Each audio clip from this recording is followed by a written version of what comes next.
La transition au Burkina se porte bien et si elle se poursuit dans cette lancée, les élections auront bel et bien lieu en octobre prochain.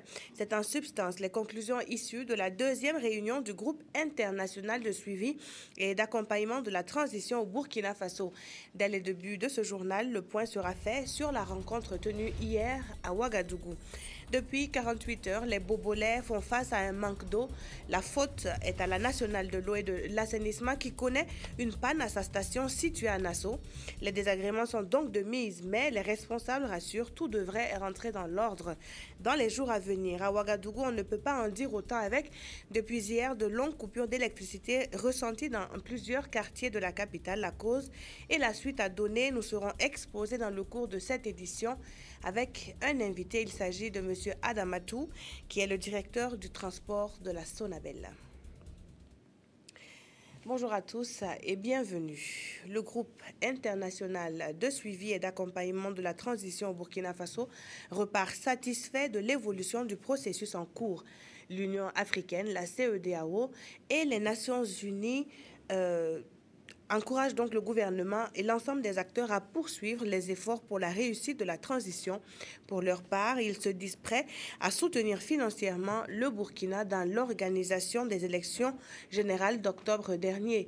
Aboubacar Sagnon revient sur les conclusions de cette réunion tenue hier dans la capitale burkinabé. Après un examen minutieux de la feuille de route de la transition au Burkina Faso, le groupe international de suivi et d'accompagnement de la transition a apprécié les avancées enregistrées dans la mise en œuvre du processus. Il a salué la mise en place des institutions prévues par la charte de la transition.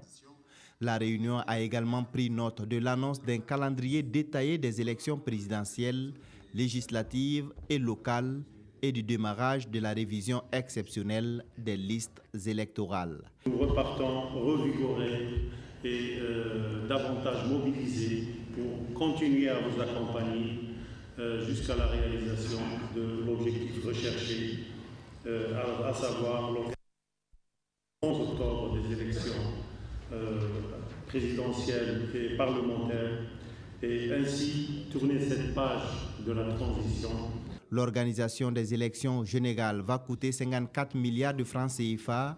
Le Burkina Faso est à la recherche de 29 milliards pour boucler le budget. Les participants ont insisté sur l'impératif pour la communauté internationale et les partenaires techniques et financiers de contribuer financièrement à la tenue de ces scrutins. L'Union européenne va apporter un appui de 3,7 milliards au processus électoral sous forme de dons, pour l'essentiel auprès de la CENI, de façon à aider la CENI à mener sa tâche, mais aussi un petit peu auprès des médias et de la société civile. Il y aura un décaissement important un peu plus tard, mais pendant la transition, là aussi sous forme de dons, qui sera probablement, qui se situera entre peut-être 35 et 40 milliards de francs CFA. Le groupe international de suivi et d'accompagnement de la transition a demandé la mise en place de mécanismes de suivi de la transition au niveau national. Nous allons nous atteler à ce que le comité de pilotage que vous avez recommandé puisse être mis en place, que le secrétariat technique également soit mis en place, que la prochaine réunion puisse voir la participation effective de la Commission de réconciliation nationale des réformes pour faire le point de l'évolution de ces travaux. Soyez rassurés de notre détermination ferme à aller vers des élections justes, libres et transparentes, en tout cas à bonne date. Les participants ont souligné la maturité politique et le sens de responsabilité du gouvernement et de l'ensemble des parties prenantes à la transition et les ont encouragés à persévérer dans leurs efforts pour mener la transition à son terme. Et à l'issue de ces travaux, une délégation du groupe international de suivi et d'accompagnement de la transition a été reçue en audience au palais de Kossiam. Le président Michel Kafando a également nourri des échanges avec une autre délégation, cette fois du groupe Bolloré. La synthèse de ces audiences avec Draman Guéné. À la fin des 3e sessions de suivi de la transition burkinabé, le groupe de contact note un satisfecit général dans la marche vers les élections. C'est ce que cette délégation du groupe est venue signifier au président du Faso. Nous avons relevé avec beaucoup de plaisir les avancées remarquables faites par l'équipe de transition sur tous les aspects et les impératifs devant assurer que cette transition se déroule dans d'excellentes conditions et de telle sorte que l'élection soit une élection d'abord inclusive, démocratique, juste et acceptée par toutes les filles et les fils du Burkina Faso, pour le bien du Burkina, mais aussi pour l'Afrique. Quant au tout nouveau PCA de la Citaraï, il est venu les accompagner au président du Faso et recueillir les orientations. Des investissements importants pour améliorer la qualité de la voie, des locomotives nouvelles, des wagons nouveaux vont être mis en place. Donc c'est de tout cela que je voulais rendre compte au président et puis aussi me présenter en expliquant que je suis moi à la disposition des Burkinabés, que je ne serai pas un président du conseil d'administration très éloigné du Burkina, en France, jamais présent, etc., mais qu'on pourra compter sur moi. La Citaraï est gérée actuellement par le Burkina Faso, la Côte d'Ivoire et un partenaire privé qu'est le groupe Bolloré. Je vous le disais tantôt, depuis plus de 48 heures, les habitants de la ville de Sia sont à la recherche de l'or bleu. De l'eau, il en manque dans les robinets et les points d'eau, et ce, dans plusieurs quartiers de la ville. La station de l'Onéa Nassau est en panne et serait la cause de la pénurie d'eau qui sévit à Bobo-Dioulasso. Le constat est de Ouidja Rokiasano. Ces bidons de 20 litres semblent être la chose la mieux partagée en cette matinée du lundi 30 mars à Bobo-Dioulasso. Le hic, c'est que ce qu'ils contiennent habituellement pour leur second usage, à dire l'eau, elle demeure bien rare. La tête, les motocyclettes, les pousse-pousse, bref, tous les supports sont utilisés pour transporter ces qui restent désespérément vides pour bon nombre de bobolais. Je suis là depuis 9 heures et jusqu'à 11 heures, je n'ai pas encore pu remplir un seul bidon d'eau. Depuis hier matin, il y a eu coupure d'eau, on n'a pas eu l'eau. Ce matin, on est là aussi. Pour avoir de l'eau aussi, c'est de la catastrophe. Moi, je suis arrivée ici à 5 heures. J'ai eu une barrique, je suis allée, mais on est beaucoup à la maison. Une barrique là, ça ne peut pas suffire. L'ONEA, l'Office national de l'eau et de l'assainissement, justifie ces coupures par une panne survenue sur ces installations ici à la station de Nassau. Il fallait maintenant rapidement intervenir et réparer la fuite. Donc c'est ce qui a pris énormément de temps. Et nous sommes restés sur les lieux jusqu'à 5 heures du matin. Et nous avons pu relancer la station autour de 3 heures du matin.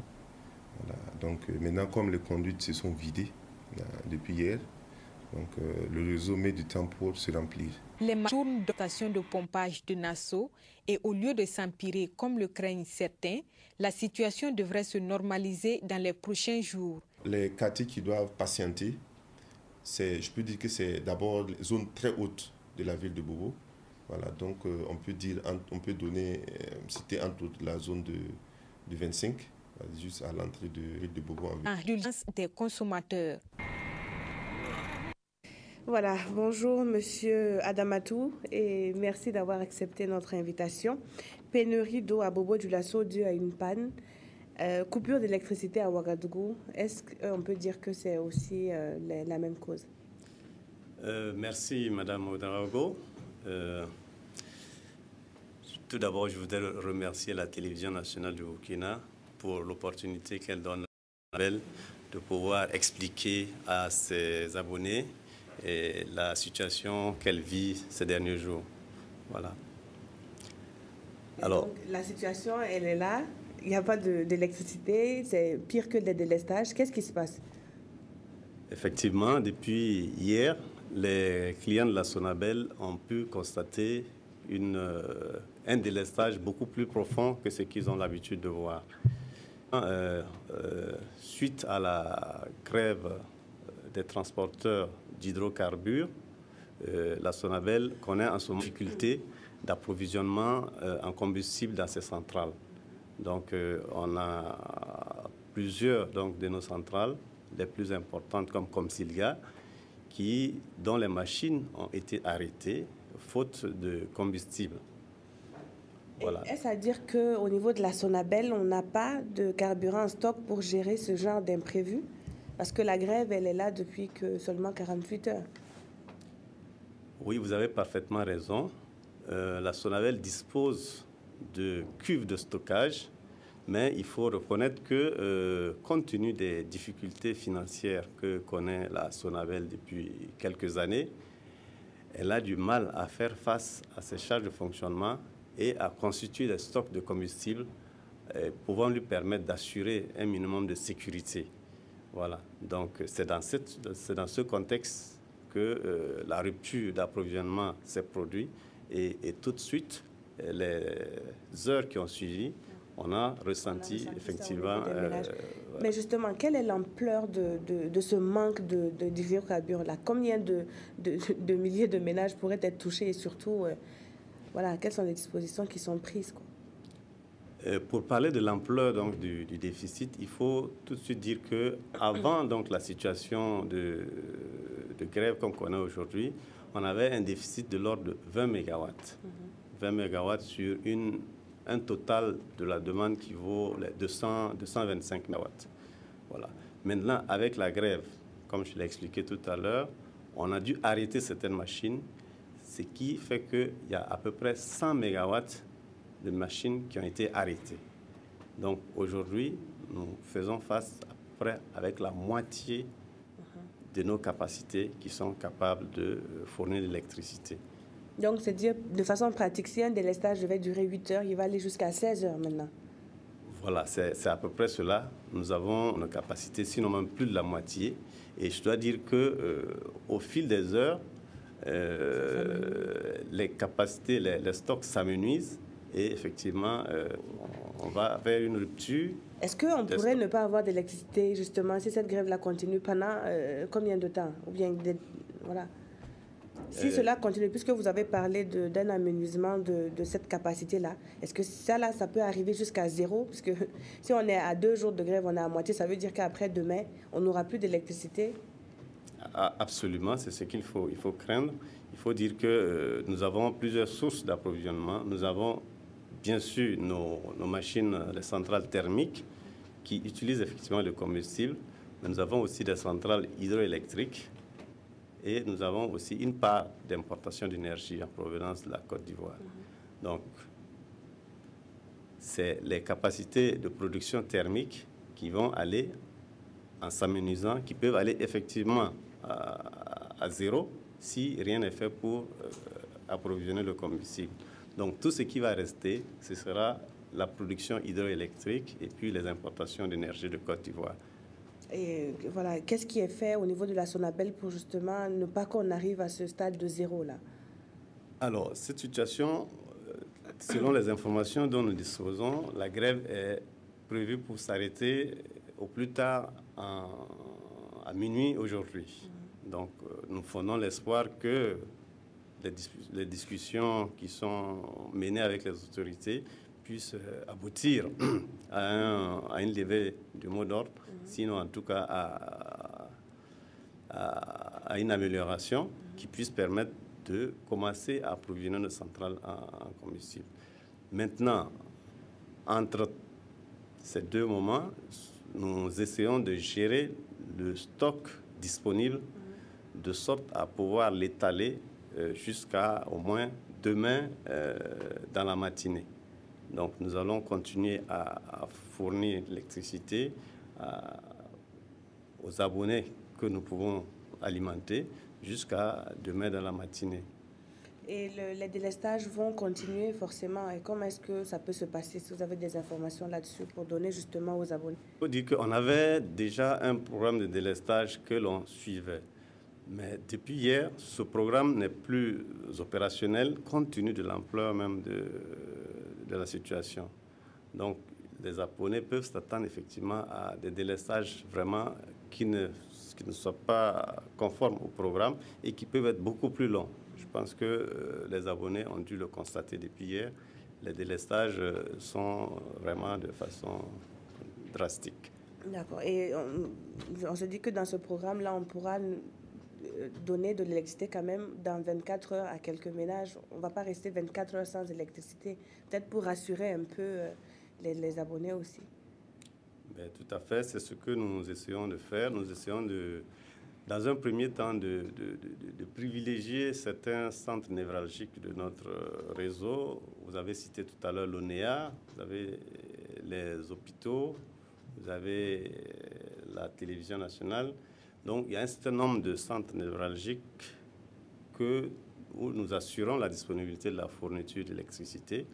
Nous avons également les zones industrielles pour quand même préserver le tissu économique du pays. Donc, nous essayons d'assurer quand même un minimum d'électricité à ces zones-là. Et le reste, maintenant, on essaie de le repartir aux ménages.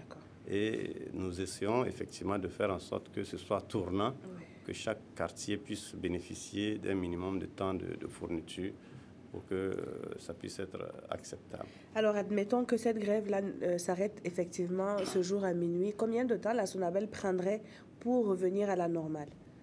Ben, vous avez vu juste, même si la grève s'arrête à minuit, il faut effectivement un certain délai pour que les camions, la rotation des camions puisse se faire et pour permettre à nos cuves de recevoir effectivement le combustible. Donc c'est un temps qui va durer plusieurs heures, peut-être 8 ou 12 heures, pour permettre de reconstituer un minimum de stock. Très bien. Merci beaucoup, Monsieur Adamatou. Je rappelle que vous êtes le directeur des transports au niveau de la Sonabel, la Société nationale d'électrification du Burkina. Et il était question avec vous justement des problèmes que rencontrent les ménages, mais aussi tout le pays par rapport à cette grève des transporteurs routiers. Nous poursuivons ce journal avec une autre crise qui crée aussi une autre pénurie, celle de la boisson. La crise qui prévaut depuis quelque temps à la Brakina Sodibo. La Confédération générale du travail du Burkina était face à la presse pour faire une mise au point sur la situation. Et si la CGT soutient les activités du syndicat national des travailleurs des brasseries, elle en appelle au dialogue entre les deux parties. Rufin Bationo et Simon Gongo pour le compte-rendu.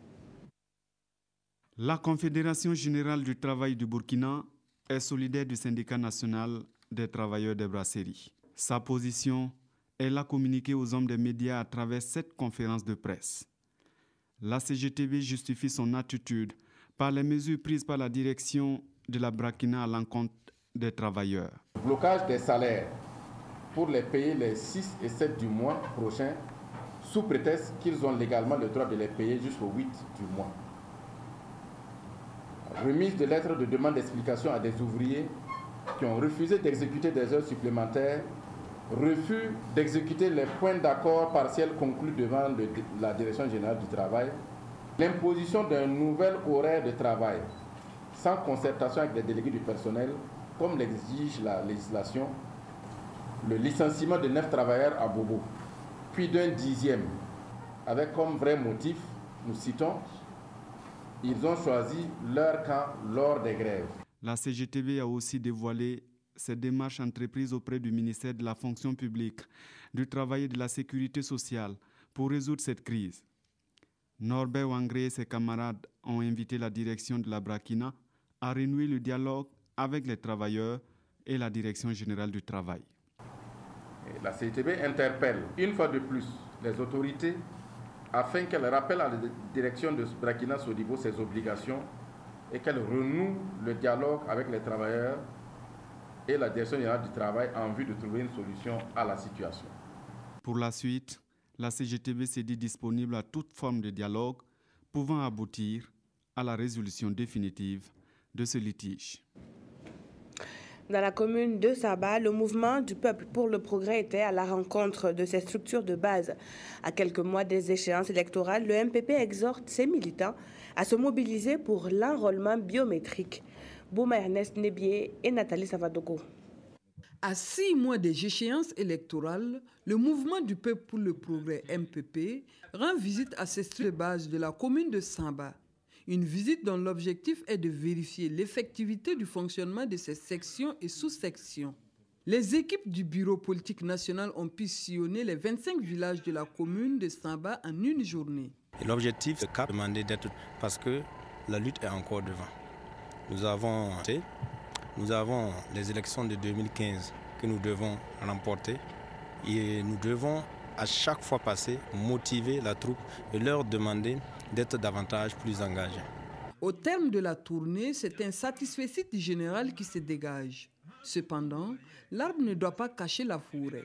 Quelques réglages restent à faire. Nous pouvons être satisfaits, mais il y a toujours des actions à mener. Il y a toujours des conseils dont nous pouvons apporter aux différents membres des structures en leur demandant tout d'abord de tenir les réunions statutaires du parti, c'est-à-dire tenir 3 réunions par mois, tenir également des assemblées générales et voir mener des activités pour le compte du parti. Il faudrait qu'ils innovent, il faudrait qu'ils mènent des activités dont se également sensibiliser les uns et les autres à aller vers l'enrôlement. L'enrôlement est prévu pour le mois de mai, mais il faut d'abord que nous préparions l'été et aider nos militants qui n'ont pas les papiers qui leur permettent de pouvoir aller enrôler à acquérir ces documents-là. Avant Samba, les structures de base de Ouagadougou, de Tanguin d'Assouri et de Koubri ont été visitées. L'approche va comme il. Le CDP joue la carte de la redynamisation de ces structures de base. À Zorgo, province du Ganzourgou, une délégation du directoire du Congrès pour la démocratie et le progrès est allée parler unité et cohésion. Le point avec Moussaki. L'hymne du Congrès pour la démocratie et le progrès, CDP, entonné à cœur par les militants à cette conférence provinciale de Ganzourgou. Ils expriment ainsi leur fierté et leur engagement à être du parti et à promouvoir ses idéaux au moment où la redynamisation des structures provinciales et communales s'avère indispensable pour les combats futurs du parti. Nous avons convenu d'être au Ganzourgou aujourd'hui dans le cadre donc du déroulement de notre feuille de route par rapport à la redynamisation de nos structures au niveau du pays. Nous avons été désignés pour venir écouter et donner le message du parti aux militants du Ganzourgou. Alors, nous leur avons dit simplement que le CDP est toujours vivant, le CDP est toujours debout et la survie du CDP dépend d'eux. La délégation du directeur du CDP dit alors être venue encourager ses militants. Zambende Théodore Sawadougou et ses camarades ont félicité les membres de la section provinciale du CDP Ganzourgou pour avoir réussi la mobilisation.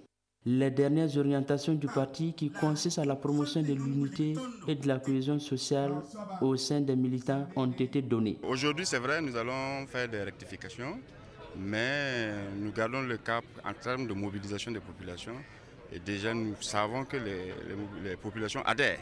Les différentes interventions ont été en grande partie focalisées sur la mobilisation pour les élections couplées présidentielles et législatives. Et le nom du candidat du CDP à l'élection présidentielle sera connu à l'issue du congrès prévu pour se tenir en avril prochain, a fait savoir Zambende Théodore Sawadougou. On parle à présent cinéma, le 7e art qui fait la part belle à la santé communautaire. La 3e édition du festival Ciné-Village de Kuila a tenu toutes ses promesses. 3 jours durant, des films ont été projetés et des réjouissances, suivies donc de réjouissances tant attendues par les populations. Éléonore Ouedraogo a assisté aux premières journées du festival du cinéma et voici son reportage. Après Ouagadougou qui vient de vivre la 24e édition du FESPACO, c'est au tour de Kuila, un village de la province de Loubritenga, de vibrer au rythme du cinéma africain. Le festival Ciné-Village de Kuila a ouvert ses portes et va offrir aux populations 3 jours de réjouissance populaire, d'expression artistique et de projection cinématographique à même de les sensibiliser sur les divers maux qui minent l'Afrique à travers son thème cinéma et santé communautaire. Cette année, nous sommes dans une situation généralisée de fièvre à virus Ebola et on s'est dit que c'est l'occasion également, à travers ce festival, de parler des questions de santé aux populations. Et nous avons des films de l'ISIS, nous avons également des films que Gaston Kaboré nous a donnés, des films de Guy Désiré Amégo. Aborder la santé communautaire nécessite l'implication des responsables sanitaires. Aussi, le ministre de la Santé coparraine-t-il cette 3e édition du festival avec Hippolyte Wangrawa, ambassadeur de bonne volonté de la Karma. C'est la base principale de mon existence, de ce qu'on m'a dit va faire. Ce festival-là, il va voir pas seulement la santé de la mère et de l'enfant, mais la santé en général. Et je pense qu'avec ce cinéma, ils vont passer plusieurs thèmes pour que chaque personne en voyant ça puisse changer de comportement. Le festival verra la participation d'un jeune réalisateur ivoirien venu pour la première fois au Burkina Faso présenter sa toute première œuvre cinématographique. Ça rentre un peu dans le contexte de l'idée dégagée par mon film. C'est-à-dire un film qui se veut culturel, qui se rapproche un peu des masses. Même si c'est le thème abordé un peu philosophique, mais en fait je voulais partager ma première production avec un plus grand nombre de personnes. Je souhaiterais qu'en retour, les réactions des populations soient positives. Une quinzaine de films seront projetés au Festival Ciné Village de Kwila avec pour ambition de dynamiser l'action culturelle dans le village et éduquer les populations par l'image. Ainsi se referme ce journal. Merci de l'avoir suivi. Très bon après-midi à toutes et à tous. Au revoir.